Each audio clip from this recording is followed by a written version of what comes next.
नमस्कार, मैं हूं आपके साथ विभा उपाध्याय और आप सभी दर्शकों का अन्नदाता कार्यक्रम में स्वागत करती हूं। हमारे देश का किसान जन का पोषक है, वो श्रम का देवता है, अन्नदाता है।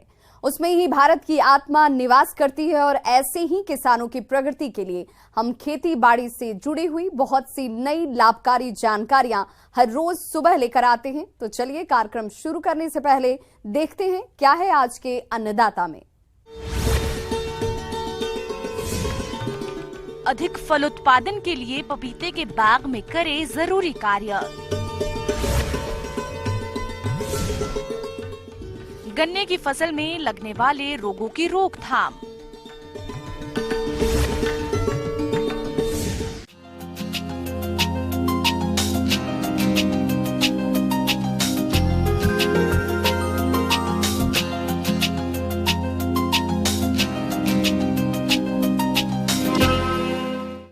मानव स्वास्थ्य के लिए लाभकारी और पौष्टिक गुणों से भरपूर फलों में बात करें पपीता की, तो इसके उद्यान प्रदेश में बड़े पैमाने पर देखने को मिलते हैं। तो आपको इन पपीता के पौधों से अधिक गुणवत्ता युक्त फल मिले, इसके लिए बाग में इस समय कौन कौन से जरूरी कार्यों को करना बेहद जरूरी है, इस बारे में जानकारी दे रहे हैं कृषि वैज्ञानिक डॉक्टर मुनेश्वर प्रसाद।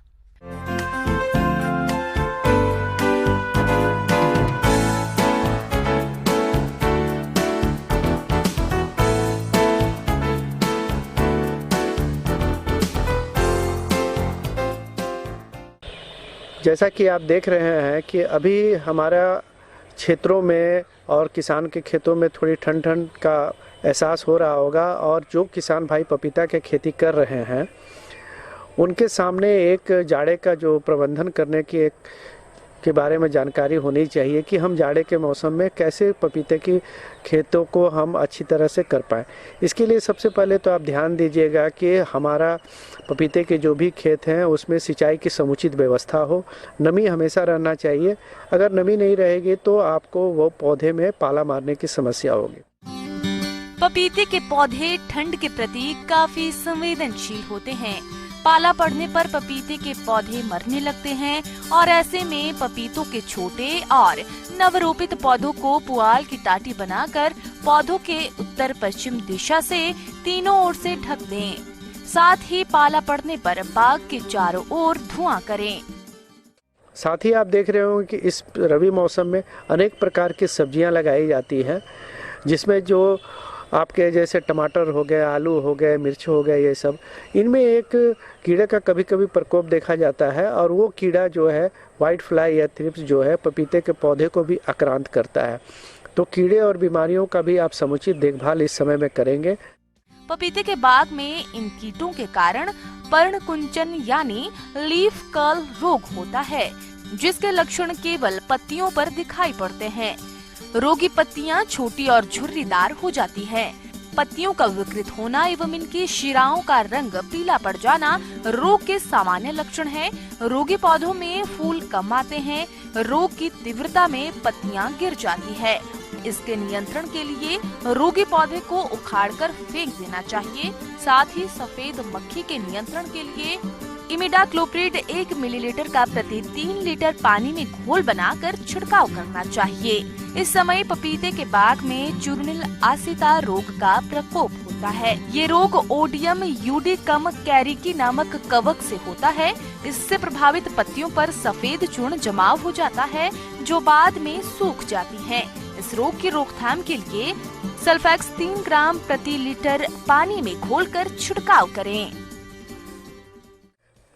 और एक ये जो समय है आपका, ये ध्यान देने की बात ये रहेगी कि आप अभी इसमें ज़्यादा से ज़्यादा खरपतवार निवारण जरूर करेंगे कि इस समय खरपतवार नहीं हो और कीड़ों का प्रकोप नहीं हो।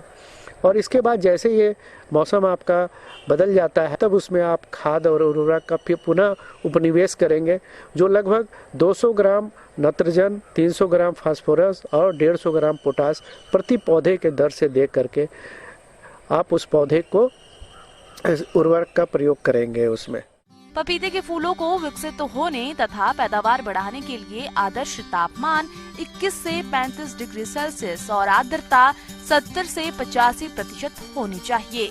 इससे कम या ज्यादा तापमान होने पर पपीते के फूल गिरने लगते हैं। साथ ही मिट्टी में नाइट्रोजन का कम या ज्यादा स्तर, सूखापन और अतिरिक्त नमी की स्थिति भी फूलों की वृद्धि, परागण और निषेचन को प्रभावित कर सकती है। इसीलिए संतुलित मात्रा में उर्वरकों का प्रयोग करें, साथ ही पौधों की हल्की सिंचाई करें।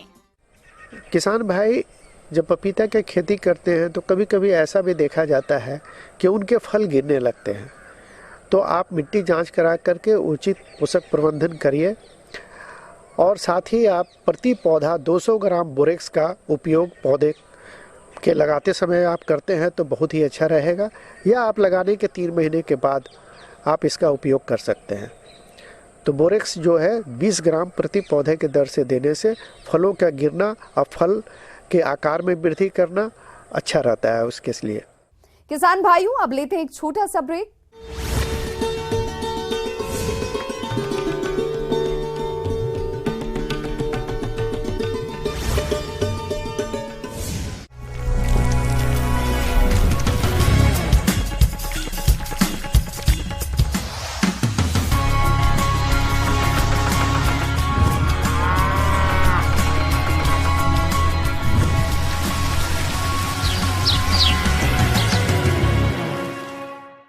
ब्रेक के बाद आप सभी दर्शकों का अन्नदाता में स्वागत है।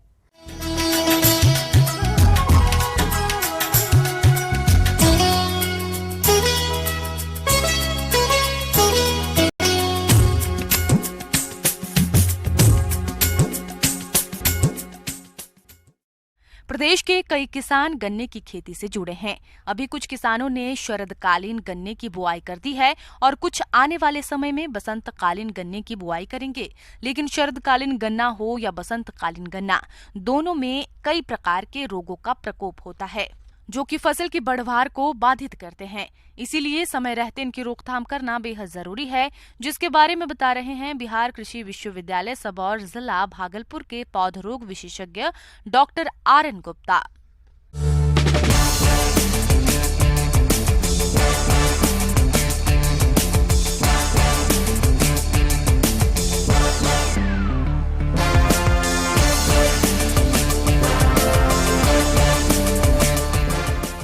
जैसा कि आप जानते हैं कि गन्ना एक महत्वपूर्ण व्यावसायिक फसल है और यह एक लंबी अवधि वाली फसल है। इसमें इसकी जो अवधि है वो करीब करीब साल भर इसमें लग जाते हैं तैयार होने में। तो इन दौरान अनेक प्रकार का जो है बीमारियों का सामना करना पड़ता है। गन्ना नकद आमदनी देने वाली फसल है, जिसकी बुआई कर देने के बाद देख रेख में ना तो अधिक खर्च आता है और ना ही अधिक मेहनत करनी पड़ती है। लेकिन इस फसल में अगर रोग लग जाएं तो भारी नुकसान हो जाता है, क्योंकि रोगों के लगने के बाद खड़ी फसल में दवाओं के प्रयोग में बड़ी कठिनाई आती है और रोगों का नियंत्रण भी ठीक से नहीं हो पाता है। इसलिए बुआई के समय ही रोगों का समाधान कर लें। आइए रोगों के बारे में पहले जान लेते हैं। तो सबसे पहले मैं लाल सड़न रोग की बात करता हूँ। इसको रेड रॉड डिजीज कहते हैं। यह एक फफूंद जनित रोग है। ये क्लोट्रोटाइकम फाल्केटम के द्वारा होता है। गन्ने का कैंसर भी कहा जाता है। तो इससे प्रायः प्रतिवर्ष 20% के आसपास इससे नुकसान पहुंचता है। और जो इसका लक्षण है, ये जो प्रारंभिक लक्षण जो है, सबसे पहले ऊपर की जो तीसरी और चौथी जो पत्तियां बनती है ऊपर से, उसमें ये मुरझाना शुरू होती है और मुरझा के पूरी तरह से सूख जाती है। कालांतर में ऊपरी के जितनी भी भाग है सारी पत्तियां वो सूख जाती है और जो तना है उसका रंग भी फीका पड़ने लगता है। तो हम तना को जब हम बीज से चीरते हैं तो जो उसका बीज का रीजन है, पिथ रीजन, वो लाल हो जाते हैं। लाल तो सभी रोगों में हो जाते हैं, लेकिन इसमें जो लाल रंग होते हैं और इसके अलावा उसमें आरी पट्टियाँ बनती है, सफ़ेद रंग की आरी पट्टियाँ बनती है, क्रॉस बैंड बनते हैं उजले रंग की। इससे हम कंफर्म कर सकते हैं कि ये लाल सड़न रोग है। दूसरी जो पहचान है, इसमें जो है दुर्गंध भी आती है और अल्कोहलिक फर्मेंटेशन जैसा गंध आती है, शराब की तरह इसकी गंध निकलती रहती है। तो ये काफ़ी खतरनाक रोग है। विल्ट की समस्या जब पौधे 4 से 5 महीने के हो जाते हैं, वैसी अवस्था में इसका प्रकोप शुरू हो जाता है। पत्तियां पीली होकर मुरझाने लगती है और धीरे धीरे ये सूख जाते हैं। जब हम इसको बीज से चीरते हैं तो इसमें भी जो है लाल रंग की धारियां दिखाई पड़ती है और साथ साथ जो है उसका पीठ भी जो है वो खाली हो जाता है। तो इस तरह से इस रोग को हम पहचान सकते हैं। तो लाल इसमें भी होते हैं, लेकिन इसमें वाइट क्रॉस बैंड जो है वो दिखाई नहीं पड़ते हैं।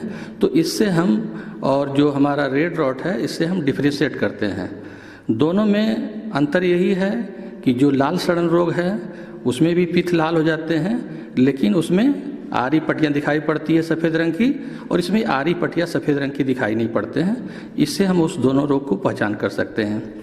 ये रोग बीज, मिट्टी, हवा और अन्य कई माध्यम से फसलों पर आते हैं, इसलिए बुआई के समय इनके प्रबंधन पर विशेष ध्यान दें। सबसे पहले बीज ऐसे लें जिसमें रोग नहीं आते हों। उसके बाद बीज का उपचार करें। बीज के उपचार रोगों से बचाव के लिए बहुत ही जरूरी है। ये जितनी भी बीमारियां हैं, ये हमारे जो सेट हैं, जो लगाते हैं, जो पोड़ियां लगाते हैं, उसमें से ये बीमारियां फैलती है। तो सबसे पहले है कि हम स्वस्थ सेट का चुनाव करें, स्वस्थ रोगरोधी किस्म का चुनाव करें, और जो सेट है उसको हमको ट्रीट करके लगाना है। क्योंकि अगर हम ट्रीट करके नहीं लगाएंगे तो निश्चित में कालांतर में ये बीमारियां का प्रकोप हो जाता है। तो सीड ट्रीटमेंट के लिए जो मर्क्यूरी क्लोराइड से रिलेटेड जो भी है फंजीसाइड, एरेटाइन और एरेटाइन एगलोल से 0.2% के आसपास से 0.2% सोल्यूशन बना के उसका हम 10 से 15 मिनट तक उसमें डाल के छोड़ते हैं, और उसके बाद हम उसको लगाते हैं। और दूसरी दवा जो है आप इसको बेविस्टिन से भी लगा सकते हैं ट्रीटमेंट करके। उसमें भी जो है 2% 0.2% सोल्यूशन लेते हैं और उसमें डीप करके 10 से 15 मिनट के बाद फिर उसको उपचार करके ही हम लगाते हैं। तो अगर इस तरह से अगर उपचारित करेंगे तो कालांतर में बीमारियां का प्रकोप मतलब कम जाएगा। आप मिट्टी का भी उपचार अवश्य करें, और मिट्टी का उपचार जैविक फफूंदीनाशी ट्राइकोडर्मा से करें। यह लंबे समय तक रोगों से फसल की सुरक्षा करता है। इससे पहले गोबर की खाद मिलाकर 6 से 7 दिनों तक जूट के बोरों से ढककर रख दें। उसके बाद ही खेतों में प्रयोग करें। इसके अलावा कुछ और जरूरी बातों पर भी ध्यान दें। फसल से खरपतवारों की सफाई करते रहें। फसल में जल जमाव ना होने दें। उर्वरकों का प्रयोग जरूरत से ज्यादा ना करें। अगर आप इन सभी बातों का ध्यान रखते हैं तो गन्ने की फसल में रोग बिल्कुल नहीं लगेंगे और आपको भरपूर उपज मिलेगी। आगे और भी हैं खेती बाड़ी से जुड़ी हुई बहुत सी रोचक जानकारियां। यहां रुकेंगे एक छोटे से ब्रेक के लिए।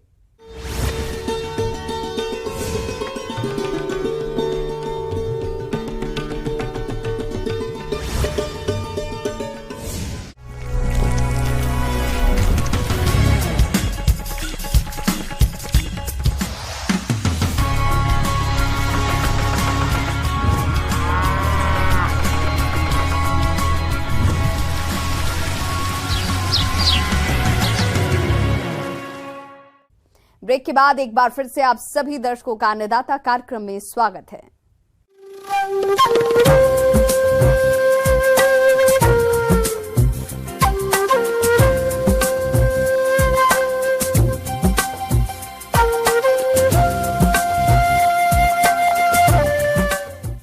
मौसम विभाग की रिपोर्ट पर साप्ताहिक कृषि सलाह इस प्रकार है।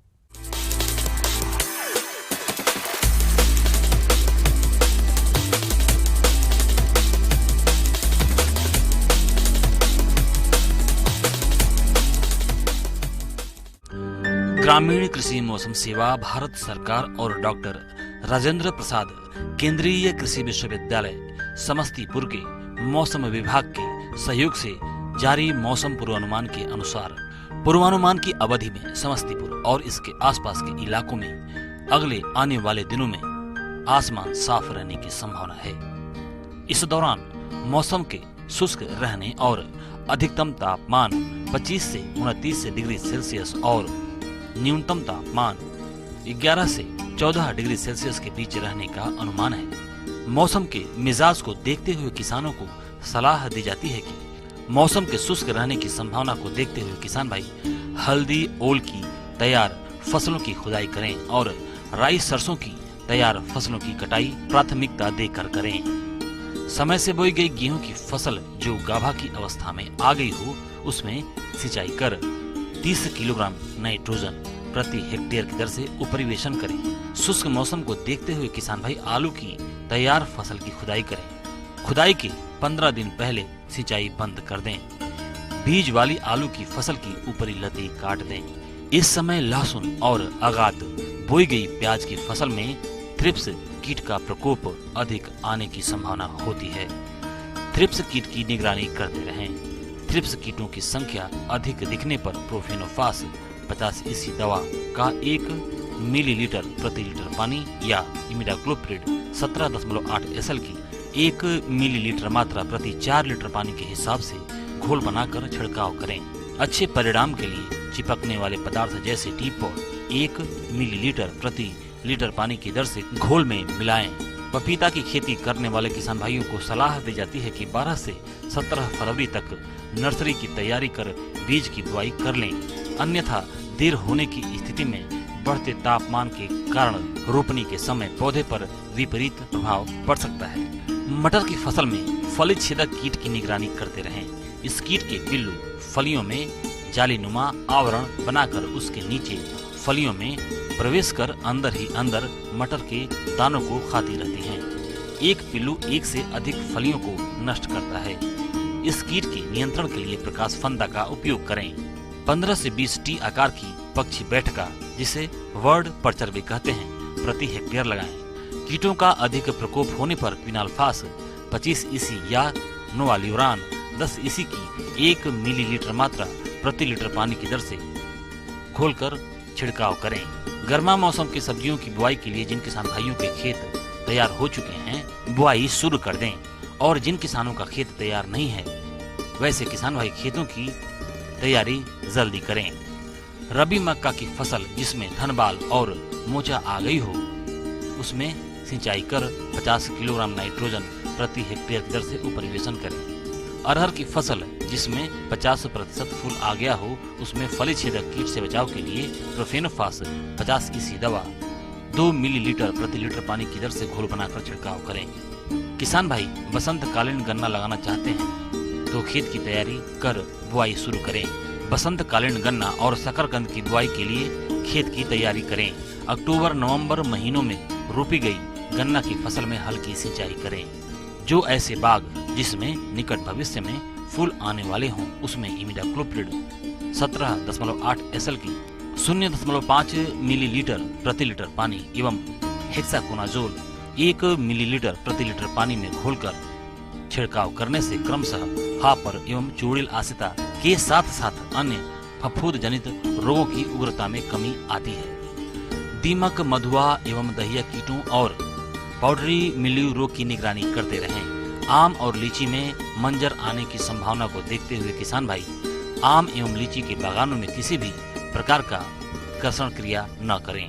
केला की सूखी और रोगग्रस्त पत्तियों को काटकर खेत से बाहर करें जिससे रोग की उग्रता में कमी आएगी। दुधारू पशुओं में डेग नाला बीमारी आने की संभावना फरवरी माह में अधिक रहती है। यह बीमारी पशुओं को फफूंद युक्त पुआल खाने से होता है।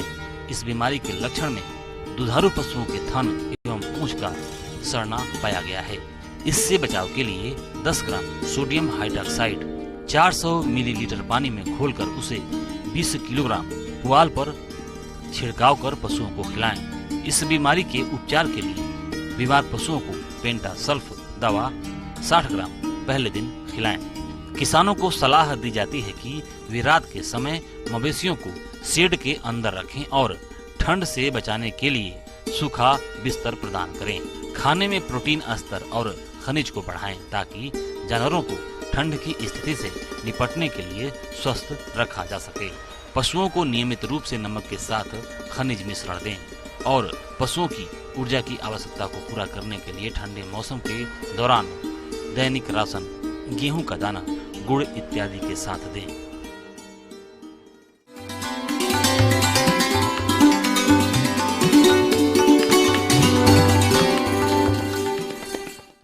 आइए जानते हैं अन्नदाता निःशुल्क फोन के माध्यम से पूछे गए समस्याओं का समाधान। आज की अन्नदाता हेल्पलाइन में हमने जिस प्रश्न को शामिल किया उसे पूछा है गांव पालीगंज, जिला पटना के तरुण कुमार ने। आपने किचन गार्डन पर जानकारी चाहिए है तो इसके लिए देखिए कार्यक्रम का यह अंश।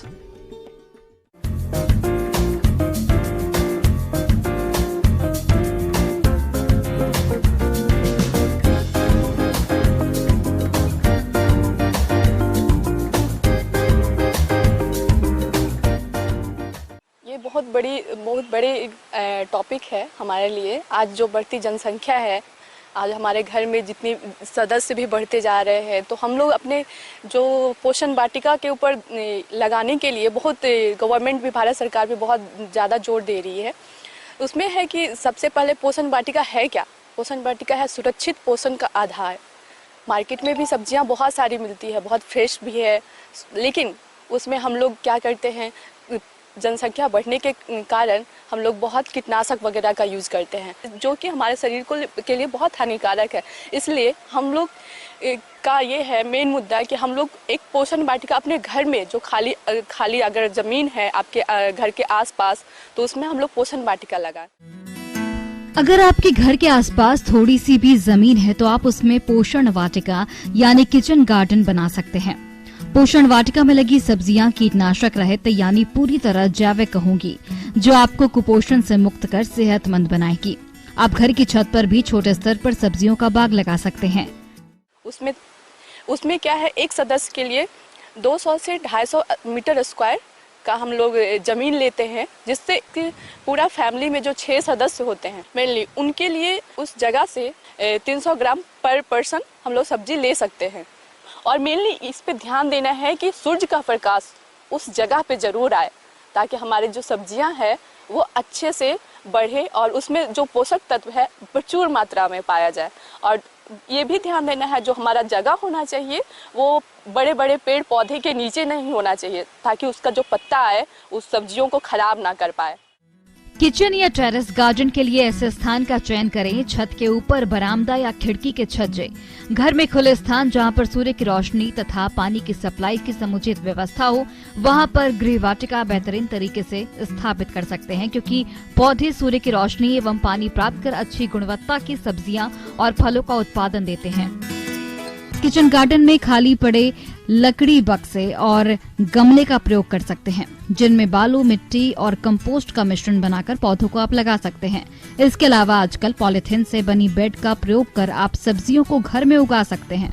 छोटे बेड पर कम खाई जाने वाली सब्जियां और पत्तेदार सब्जियां जैसे पालक, मेथी, चौलाई आदि लगाएं, और बड़े बेड पर अधिक मात्रा में प्रयोग होने वाली सब्जियां या फलदार सब्जियां जैसे आलू, टमाटर, बैंगन, भिंडी आदि लगाएं। और मेन पोषण वाटिका का मेन मुद्दा है कि हम लोग सब्जियों पे भी जोर दें, प्लस अपने फल फूल पे भी ये लगाएं। जो हमारा विटामिन सी, जैसे हम लोग अगर नींबू लगाते हैं तो वो अगर हम लोग खाने में यूज करते हैं तो उससे विटामिन सी मिलता है। और अमरूद लगा लिए, आम लगा लिए, हरे पत्तीदार सब्जियां लगाएं, ताकि हमारे जो पोषक तत्व है सबसे ज़्यादा हरे पत्तीदार सब्जियों से मिलता है, जिसमें लाल साग है, हरा साग है, पालक है, उस पे ज़्यादा ध्यान दें। फिर उसके बाद अभी के समय, जो हमारा ठंड का समय चल रहा है, ठंड के समय में हम लोग जो रबी का लगाते हैं उसमें फूल गोभी है, तो अभी हम लोग नए तरीके से रंगीन फूल गोभी भी हम लोग अपने पोषण वाटिका में लगा सकते हैं, जिससे बायो फोर्टिफाइड है, उसमें ज़्यादा हमारा न्यूट्रिशन है, जो पोषक तत्व बोलते हैं उसमें ज़्यादा है, तो उसको भी हम लोग लगा सकते हैं। उजला मूली तो हम लोग खाते हैं, लाल मूली भी यूज कर सकते हैं हम लोग अपने पोषण वाटिका में। वो देखने में भी अच्छा लगता है, प्लस पोषक तत्व भी ज़्यादा है उसमें। और उसके साथ साथ धनिया लगा सकते हैं आप अपने किचन गार्डन में, ताकि आपको हर तरह का सब्जी मिले।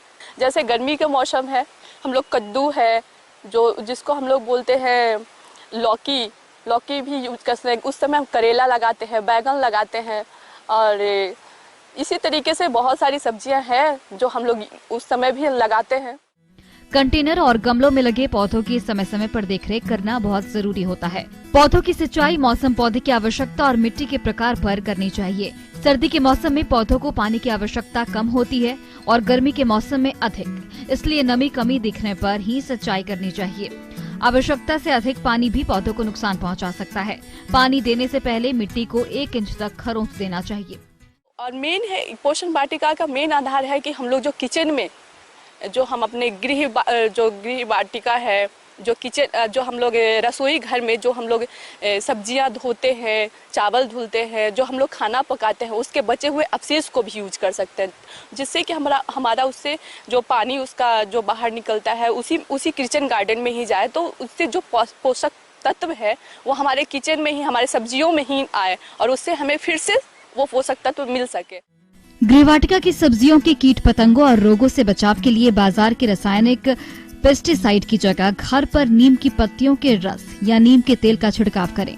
सब्जियों की तुड़ाई परिपक्व की अवस्था में तुरंत कर लेनी चाहिए, क्योंकि इसी अवस्था पर सब्जियां ताज़ा एवं गुणवत्ता वाली प्राप्त होती हैं तथा जब पत्ते वाली सब्जियां कोमल रहें तब रोजाना तुड़ाई या फिर कटाई करते रहना चाहिए। टमाटर की तुड़ाई जब लाल हो जाए तब कर लेना चाहिए।